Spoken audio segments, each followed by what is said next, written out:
Todo empezó cuando tenía 10 años, y vi por primera vez a los hombres que todos respetaban, los que tenían dinero, armas y el control de todo. La camioneta negra de lujo descendió la calle de tierra como una sombra que arrastraba promesas y miedo. Los niños nos quedamos quietos, con los ojos clavados, sin comprender que esa escena marcaría el destino de mi vida. ¿Qué hubieras hecho tú a esa edad? Cuéntame en los comentarios, quiero saber tu perspectiva. Mi nombre es Javier, y crecí en un pueblo fronterizo donde la pobreza se respiraba en cada esquina y las oportunidades eran tan escasas como el agua en el pozo seco. Mi madre trabajaba vendiendo tortillas en la plaza, mis hermanas ayudaban en el hogar y yo, como muchos, pasaba los días corrigiendo baldosas rotas y recogiendo basura para ganar unos pocos pesos. No había escuela que nos diera una verdadera salida, y la violencia se escuchaba como el latido constante de una canción que nadie quería cantar. Una tarde, mientras ayudaba a mi madre a cargar la canasta, escuchamos el rugido del motor. La camioneta llegó, brillando bajo el sol, con sus cristales oscuros y su presencia imponente.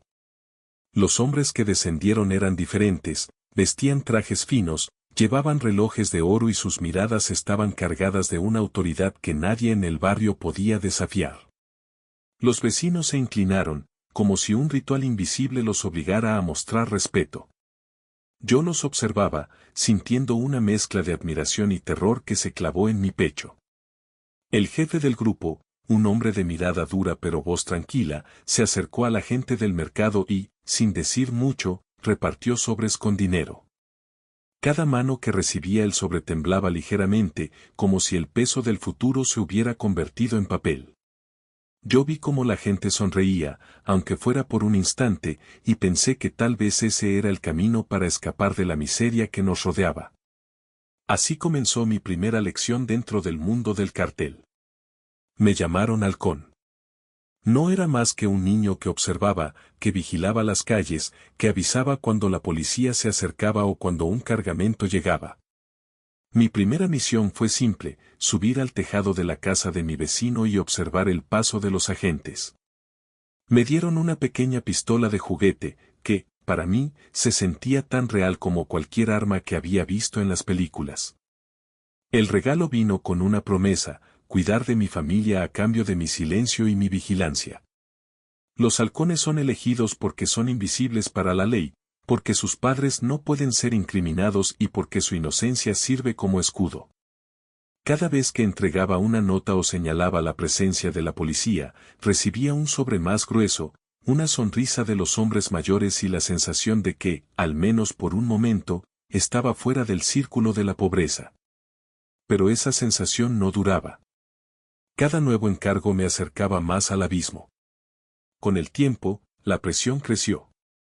Me pidieron que entregara paquetes más pesados, que siguiera a los conductores durante horas y que, una noche, entregara una pistola real a un mensajero que nunca había visto antes.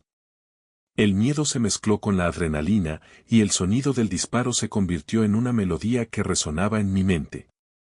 El día en que tuve que disparar a un rival, mi mano tembló y el eco del disparo se quedó grabado en la pared del barrio como una cicatriz.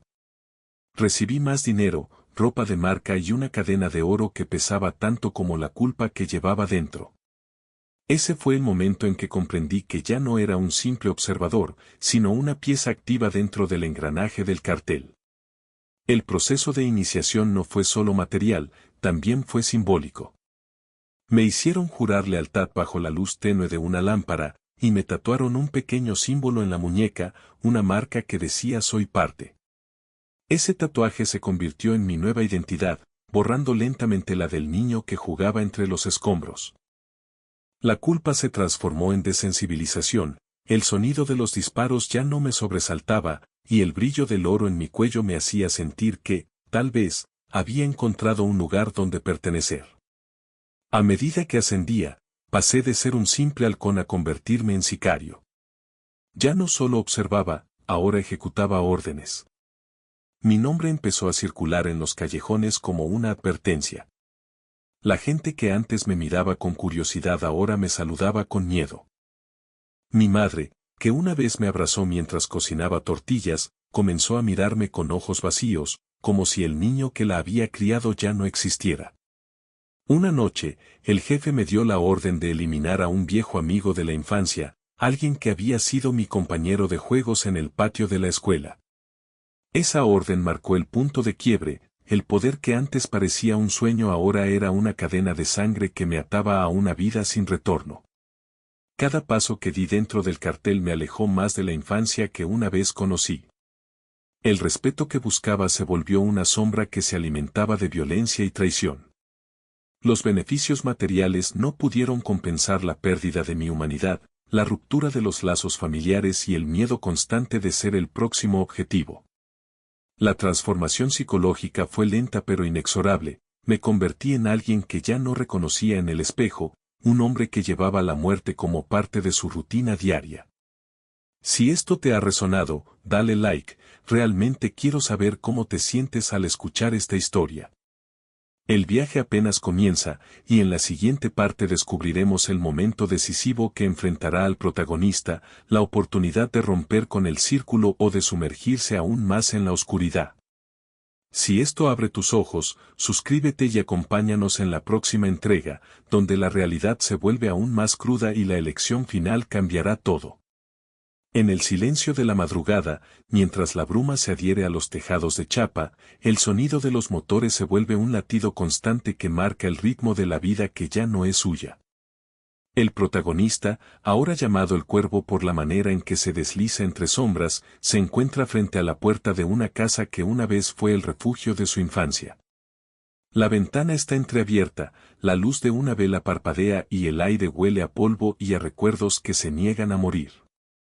Dentro, una figura esperada, el jefe del cartel, un hombre de mirada fría y cicatrices que hablan de guerras internas, le extiende una mano enguantada en cuero negro.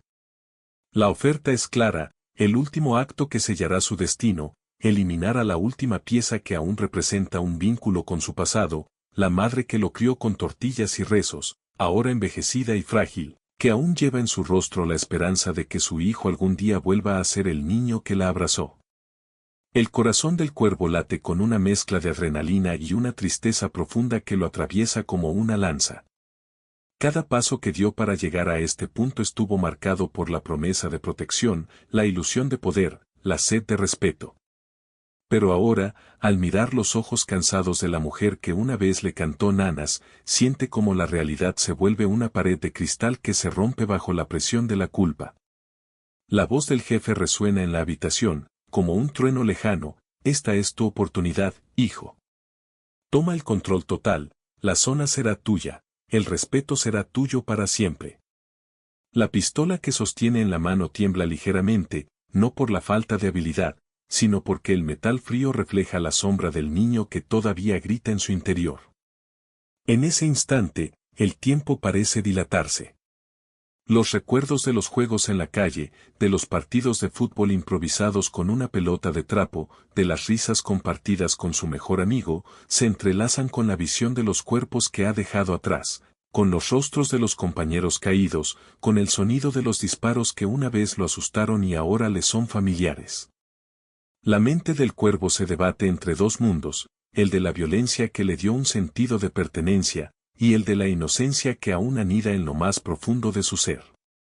La pregunta que se hace no es cuánto más puede soportar, sino quién será el hombre que quede al final del camino. El Cuervo cierra los ojos, respira profundamente, y en ese suspiro siente el peso de cada decisión que lo ha llevado allí. La puerta se abre de golpe, y una ráfaga de viento entra, moviendo la vela y proyectando sombras que bailan en la pared. La madre, sin saber que la escena está a punto de romperse, se vuelve lentamente, su rostro iluminado por la luz temblorosa.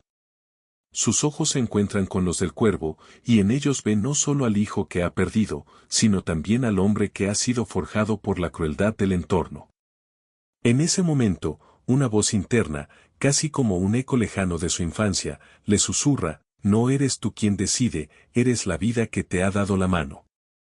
El Cuervo abre la pistola, pero en lugar de apretar el gatillo, la suelta, dejándola caer al suelo con un sonido sordo que retumba en la habitación como una sentencia.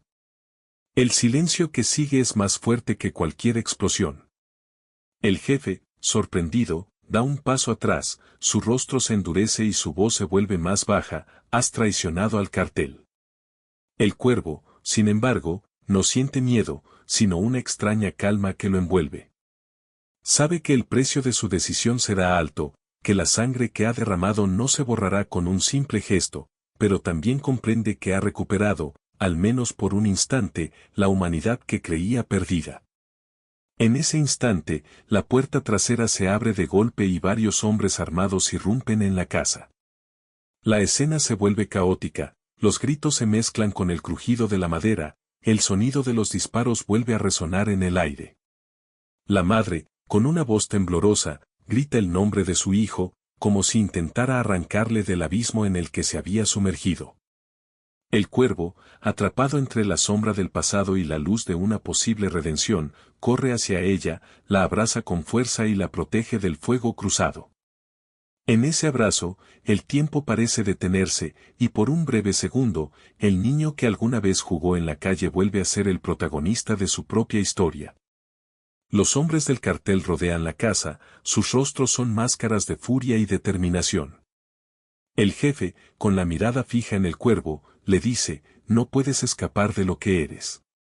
El cuervo, con la respiración entrecortada, responde: tal vez no pueda escapar de lo que fui, pero puedo elegir lo que será. En ese momento, la policía, alertada por un vecino que había escuchado los disparos, irrumpe en la escena. El sonido de sirena se mezcla con los gritos, creando una sinfonía de caos que envuelve a todos los presentes. Los hombres del cartel, al verse rodeados, hacen una señal y se retiran rápidamente, desapareciendo en la noche como sombras que se desvanecen. La policía entra, arresta al jefe y a varios de sus lugartenientes, mientras el cuervo y su madre son escoltados fuera de la casa. Los oficiales, al ver al hombre que una vez fue niño, lo miran con una mezcla de compasión y sospecha. El cuervo, con la mirada perdida, se da cuenta de que la vida que había construido dentro del cartel se desmorona ante sus ojos, y que ahora debe enfrentar las consecuencias de sus actos, tanto los buenos como los malos. La madre, con lágrimas en los ojos, le susurra al oído: te amo, hijo, siempre te amaré. Esa frase, simple pero poderosa, se queda grabada en la mente del cuervo como un faro que le indica el camino a seguir. A medida que la escena se vuelve más tenue, la cámara se aleja lentamente, mostrando la casa en ruinas, los cuerpos que yacen en el suelo, las luces de los vehículos policiales que parpadean en la noche. El protagonista, ahora libre de la presión del cartel, se encuentra en una encrucijada.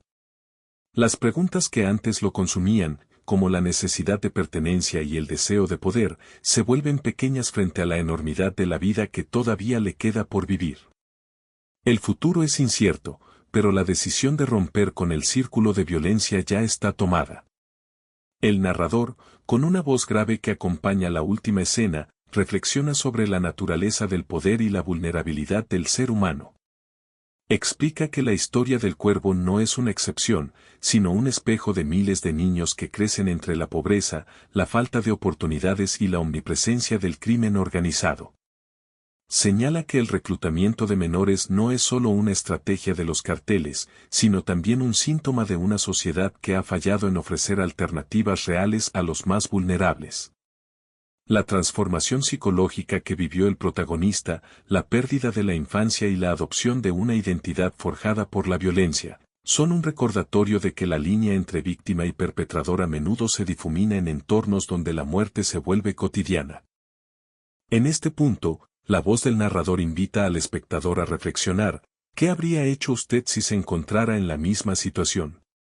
La cámara muestra imágenes de niños jugando en la calle, de madres que sueñan con un futuro mejor para sus hijos, y de comunidades que luchan por cambiar el destino que les ha sido impuesto.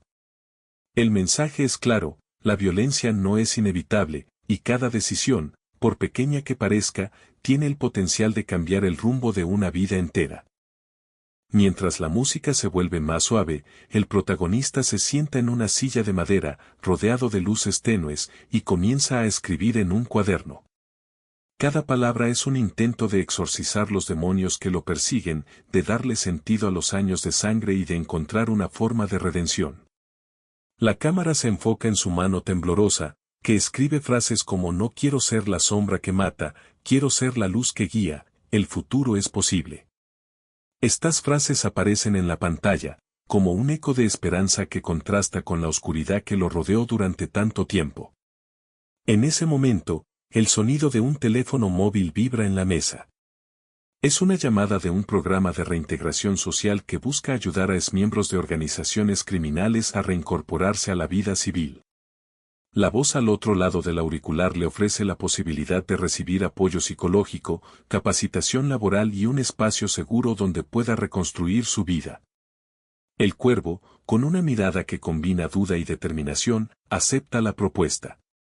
La decisión simboliza el último paso del proceso de transformación, pasar de ser una pieza del motor del cartel a convertirse en un agente de cambio dentro de su propia comunidad. La escena final muestra al protagonista caminando por la calle al amanecer, con la luz del sol filtrándose entre los edificios de adobe.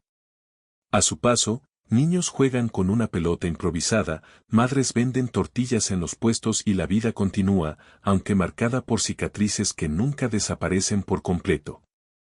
El cuervo, ahora llamado por su nombre real, se detiene frente a una escuela que está siendo pintada de colores vivos. Señala a un niño que lleva una mochila gastada y le dice, no dejes que la sombra te alcance. El niño asiente, y la cámara se eleva, mostrando la comunidad en su totalidad, como un lienzo de posibilidades y desafíos. El narrador cierra el relato con una reflexión profunda, la historia de un niño que se convirtió en parte de un cartel es una advertencia, pero también una llamada a la acción.